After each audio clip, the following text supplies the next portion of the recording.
Good morning students and welcome to my YouTube channel career solutions.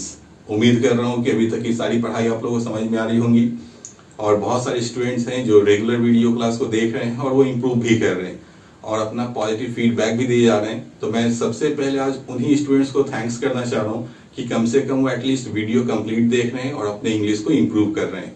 मैंने पहले दिन भी कमिटमेंट किया था कि मैं आपको बेहतर पढ़ाई दूंगा और आपको आपके रिजल्ट तक लेकर जाऊंगा। ऐसा नहीं है कि आप पढ़ोगे, प्रैक्टिस करोगे और आपकी रिजल्ट नहीं आएगी, ये हो ही नहीं सकता। आप जिस मेहनत के साथ पढ़ रहे हो और बढ़ रहे हो, मुझे उम्मीद है कि आप अपना रिजल्ट अचीव करोगे। चलिए आज हम लोग आगे पढ़ाई करते हैं। टॉपिक है कंजंक्शंस मास्टर क्लास। ये मास्टर क्लास नाम इसलिए दिया गया क्योंकि हम इसमें कुछ बहुत ही डिफरेंट पढ़ने नहीं जा रहे हैं। पढ़ेंगे बहुत ही सिंपलेस्ट फॉर्म, बहुत ही इजीएस्ट जो चीज होता है कंजंक्शन का, हम बस वही पढ़ने जा रहे हैं आज। लेकिन मास्टर क्लास नाम इसलिए दिया गया क्योंकि ये बहुत ही इंपॉर्टेंट होता है, खास करके बैंक्स की जो तैयारी कर रहे हैं बच्चे लोग उनके लिए। क्योंकि मेंस के एग्जाम में ये 5 मार्क्स का आना है, प्री में ये आ भी सकता है, नहीं भी आ सकता है। लेकिन बहुत सारे स्टूडेंट्स का कंसर्न ये है कि अगर ये क्वेश्चन आए कनेक्टर्स, ठीक है, मेनली ये कनेक्टर्स में ही पूछे जाते हैं, तो अगर ये क्वेश्चन आया तो इसे सॉल्व कैसे करना है। तो ये वीडियो आप देखेंगे तो इसमें आपको कंजंक्शन के लिस्ट लिखे गए हैं हिंदी के साथ, और आप इसके बाद जो नेक्स्ट क्लास में दूंगा उसमें आपको ये समझ में आएगा कि इन कनेक्टर्स, दैट मीन्स इन कंजंक्शंस का यूज कनेक्टर्स में कैसे किया जाता है, और फिर आप क्वेश्चन सॉल्व करके मैं आपको दिखाऊंगा, तो आपको हर एक चीज बेहतर ढंग से समझ में आएगा। चलिए देखते हैं। सबसे पहले कंजंक्शन के डेफिनेशन को देखते हैं। Conjunctions are used to join words, phrase and clause together. Conjunction का यूज हम लोग वर्ड्स, दो या दो से ज्यादा वर्ड्स हो, फ्रेज हो या क्लॉज हो, इन्हें जोड़ने के लिए किया जाता है। ठीक है, कंजंक्शन के 3 टाइप्स होते हैं जो आपको मेंशन किया गया है। पहला है कोऑर्डिनेट कंजंक्शन, दूसरा है सबऑर्डिनेट कंजंक्शन, तीसरा है लिंकिंग वर्ड अक्रॉस सेंटेंसेस। ठीक है, हम लोग देखते हैं सबसे पहले से कोऑर्डिनेट कंजंक्शन में लिखा गया एंड, और, बट, सो। ये 4 वर्ड आप ध्यान में रखेंगे। ठीक है, और इसके लिए एग्जांपल देखिए, लिखा है let's meet at the beach और in front of the library. बोलता है चलो बीच के सामने मिले, बीच मतलब समझते होंगे समुद्र का किनारा। ठीक है, चलो बीच के किनारे मिलते हैं या लाइब्रेरी के सामने। तो ये और है, ये क्या किया, हमें इस दोनों सेंटेंस को जोड़ने का काम कर दिया। या आप ऐसे भी मान सकते हैं कि बीच हो या इन फ्रंट ऑफ हो, इन दोनों को जोड़ने का काम कर दिया। तो हमें उतना फोकस नहीं करना है, हमें क्या फोकस करना है कि बस हिंदी याद हो। और का मतलब क्या होता है या, एंड मतलब और, बट मतलब लेकिन। तो हमें कंजंक्शन को डीपली नहीं समझना है कि हाँ ये और कंजंक्शन का पार्ट है, एडवर्ब का पार्ट है, प्रीपोजिशन हो सकता है, एडजेक्टिव हो सकता है, ये सब कुछ ध्यान ही नहीं रखना है। हमें क्या ध्यान रखना है, इसका हिंदी। ठीक है, तो ही आपको हर एक चीज समझ में आएगा। बोलता है चलो हम लोग बीच में मिले या पब्लिक पार्क के सामने। तो या के लिए हम लोग पहले ही पढ़ चुके हैं, और का यूज करते हैं, और यहाँ और का यूज किया। ये किस फॉर्म में होता है, कोऑर्डिनेट में आता है। ठीक है, ठीक है, लेकिन मैं फिर समझाऊंगा कि ये कोऑर्डिनेट कंजंक्शन होता है, ये आपको नहीं याद रखना है। ठीक है, क्योंकि एग्जाम में आपको ये आप याद रखो ना रखो कोई फर्क पड़ने वाला नहीं है, आपको ये 4 चीज याद होना चाहिए। नेक्स्ट है सबऑर्डिनेट। सबऑर्डिनेट मतलब जो सहायक के तौर पे यूज हो, ये जनरली सेंटेंस को ऐड करने के लिए यूज किया जाता है। ठीक है, ये इंडिपेंडेंट क्लॉज को क्या करता है, सपोर्ट करने के लिए यूज किया जाता है। लेकिन मैं फिर समझाऊंगा आपको इंडिपेंडेंट क्लॉज क्या होता है, सबऑर्डिनेट क्या होता है, उसके अंदर डीपली आपको नहीं जाना, वो आपको एग्जांपल के थ्रू क्लियर कर दूंगा। देखिए अब इसका एग्जांपल देख लेते हैं। ही वेंट टू वर्क, वह काम पर गया। After he had finished his breakfast, जब उसने अपना नाश्ता को समाप्त कर लिया या नाश्ता खा लिया। ठीक है, तो आफ्टर का मतलब आपको क्या याद रखना है, के बाद, बस इतना ही याद रखना है। ठीक है, हालांकि यहाँ पूरा लिस्ट दिया गया, मैं अभी आपको ये भी समझाऊंगा। तो आफ्टर आपको इसमें कहीं जिक्र किया होगा, ये क्या हो गया, मेरा सबऑर्डिनेट क्लॉज हो गया। ठीक है, अब देखिए सबऑर्डिनेट होता क्या है और इंडिपेंडेंट जो क्लॉज हम लोग कह रहे हैं या मेन क्लॉज कह रहे हैं वो होता क्या है, वो भी अब समझ लीजिए। ही वेंट टू वर्क, यहीं पे अगर हम सेंटेंस को फुल स्टॉप लगा दें तो ये एक सेंटेंस हो गया मेरा, ये मेरा सब्जेक्ट हो गया, ये मेरा वर्ब हो गया, और ऑब्जेक्ट या कॉम्प्लीमेंट में कुछ भी है उससे मतलब नहीं है, सेंटेंस का पूरा मतलब निकलना चाहिए। तो ही वेंट टू वर्क, वह काम करने गया, ये तो कंप्लीट मीनिंग दे रहा है, तो ये मेरा हो गया इंडिपेंडेंट क्लॉज। ठीक है, इसी को हम लोग प्रिंसिपल क्लॉज भी कहते हैं, इसी को हम लोग मेन क्लॉज भी कहते हैं। ठीक है, अब इस सेंटेंस को देखिए, he had finished his breakfast, वो अपना नाश्ता कर चुका था, इसका भी कंप्लीट मीनिंग निकल रहा है।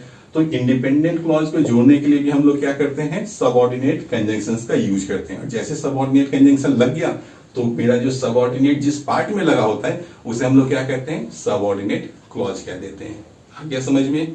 चलिए, लिंकिंग वर्ड अक्रॉस सेंटेंसेस, इसमें क्या होता है कि दो सेंटेंसेज होंगे, ठीक है, मोर देन दैट वो भी हो सकता है, दो से ज्यादा भी हो सकता है, लेकिन ध्यान क्या रखना है कि ये जो आपको लिखा गया लिंकिंग वर्ड अक्रॉस सेंटेंसेस, ये हमेशा पहला सेंटेंस समाप्त होने के बाद जो दूसरा शुरुआत होगा तो दूसरे सेंटेंस के बिगिनिंग में ही यूज किया जाएगा। जैसे before you take any decision you should be very careful, यहाँ फुल स्टॉप लगा, मतलब ये सेंटेंस यहां से यहां तक मेरा एक सेंटेंस है। क्या बोला? इससे पहले कि आप कोई निर्णय लें आपको बहुत ही सावधान रहना चाहिए। अब बोल रहे हैं, इसी सेंटेंस को आगे हम जोड़ रहे हैं, firstly make sure you are not biased, सबसे पहले या पहले तो आप ये सुनिश्चित कर ले कि आप बायस्ड नहीं है, मतलब आप पक्षपात नहीं करेंगे, ठीक है। तो देखिए दोनों सेंटेंस है, दोनों सेंटेंस को जोड़ने के लिए हम लोगों ने सेकंड वाले सेंटेंस के बिगिनिंग में क्या किया, ये लिंकिंग वर्ड अक्रॉस सेंटेंस का यूज कर लिया, ठीक है। तो आपको इसमें बस इतना ही याद रखना है, ठीक है। कैसे यूज होता है वो अभी तुरंत आपको मैं बताता हूं। जैसे देखिए आपको मैं फिर समझा रहा हूं, कोऑर्डिनेट, सबऑर्डिनेट, लिंकिंग वर्ड कुछ भी नहीं समझना है आपको, बस ये कंजंक्शन जो लिखा गया ना इसका हिंदी याद रखना है। देखिए वाइल मतलब जबकि, वेयर एज मतलब चूंकि या जबकि दोनों होता है, आफ्टर मतलब के बाद, बिफोर का मतलब के पहले, एज मतलब जैसा कि, बिकॉज मतलब चूंकि, क्योंकि, टिल मतलब तक, अनटिल मतलब जब तक कि नहीं, और अनटिल का यूज जब भी करेंगे तो सेंटेंस में समय, रेफरेंस ऑफ टाइम होना चाहिए हमेशा, ठीक है। जैसे हम लोग कहेंगे ना वेट हियर अनटिल आई कम, मतलब क्या हुआ कि यहां मेरा इंतजार करो जब तक कि मैं ना आ जाऊं, तो इंतजार करो ये सेंटेंस मेरा क्या है, समय से संबंधित है, इसलिए हमने आगे क्या यूज कर लिया, अनटिल। फिर नेक्स्ट है अनलेस, अनलेस का मतलब ये होता है जब तक कि नहीं, लेकिन इसका यूज कहां करते हैं, शर्त के लिए, जहां कंडीशन हो, शर्त। जैसे जब तक कि आप मेरी मदद नहीं करेंगे मैं भी आपकी मदद नहीं करूंगा, तो ये क्या हो गया, मेरा शर्त डाल दिए कि यदि आप मेरी मदद करेंगे तो ही मैं आपकी मदद करूंगा, भले आप जब कर दें, ठीक है। तो वहां हम लोग क्या यूज करेंगे, जब तक कि नहीं के लिए अनलेस। जैसे unless you help me I shall not help you, ये हो गया मेरा सही सेंटेंस। नेक्स्ट है इन स्पाइट ऑफ मतलब के बावजूद भी, डिस्पाइट मतलब भी के बावजूद भी, ऑल्दो दो मतलब यद्यपि, हालांकि, हालांकि, इवन दो मतलब भले ही, ठीक है, इवन इफ या इवन दो भले ही, एज लॉन्ग एज जब तक, सो लॉन्ग एज का मतलब भी जब तक सेम होता है, प्रोवाइडेड दैट मतलब शर्त यह है कि, फिर नेक्स्ट है इफ मतलब यदि, व्हेन मतलब जब या कब, वंस मतलब एक बार, एज सुन एज पढ़ चुके हैं जैसे ही वैसे, ठीक है। नेक्स्ट है इन एडिशन के अतिरिक्त, फर्दर मोर और भी, हाउएवर मतलब तथापि, देयरफॉर इसलिए, कंसीक्वेंटली फलस्वरूप या परिणाम स्वरूप, फर्स्ट या फर्स्टली पहले तो, सेकंड या सेकेंडली मतलब दूसरे, फाइनली मतलब आखिरकार। तो आपको क्या करना है ना कि इन सारे वर्ड्स का हिंदी याद रखना है। मैं फिर समझा रहा हूं कि अगर आप इसका हिंदी याद रखोगे, ठीक है, तो मैं जो अगला क्लास दूंगा आपको कनेक्टर्स पर, आपको हर एक चीज समझ में आने लगेगा कि आखिर ये जुड़ कैसे रहा है, ठीक है। तो उस समय मुझे भी ज्यादा एफर्ट नहीं लगाना होगा, ना आपको समझने में ज्यादा एफर्ट लगाना होगा। तो बेहतर काम ये है कि आप इसे एक दिन समय लें और अच्छे से समझ लें, याद कर लें। मैं फिर समझा रहा हूं कि बहुत सारे स्टूडेंट्स ऐसे होते हैं जो इसमें जाएंगे डीपली, ठीक है, कि आखिर ये सारी चीजें हैं क्या। मैं बार बार समझाता हूँ, बहुत ही डीप जाने की जरूरत नहीं है। आपकी जो भी कंफ्यूजन है वो सारे क्लासेस दर क्लासेस समाप्त होती चली जाएंगी खुद ब खुद, ठीक है।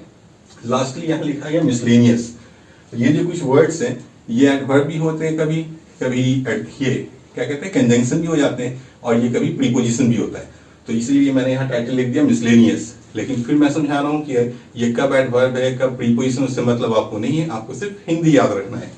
येट मतलब अभी तक और फिर भी, स्टिल मतलब अभी भी, नेवरदलेस मतलब फिर भी, नॉटविथस्टैंडिंग के बावजूद भी। तो ये जो है ये मोस्ट इंपॉर्टेंट है, मोस्ट इंपॉर्टेंट ये है आपका, ठीक है। और ये भी तो आप, उम्मीद कर रहा हूं मैं कि आप इस क्लास को काफी सीरियसली लेंगे, समझेंगे, समझना कुछ है नहीं इसमें, वैसा कुछ रॉकेट साइंस है नहीं इसमें, बस सिर्फ वर्ड्स दिए गए कंजंक्शंस, आपको यही याद करना है हिंदी, ये याद हो गया समझ लिए कनेक्टर्स सॉल्व हो गया। मिलते हैं फिर नेक्स्ट वीडियो में।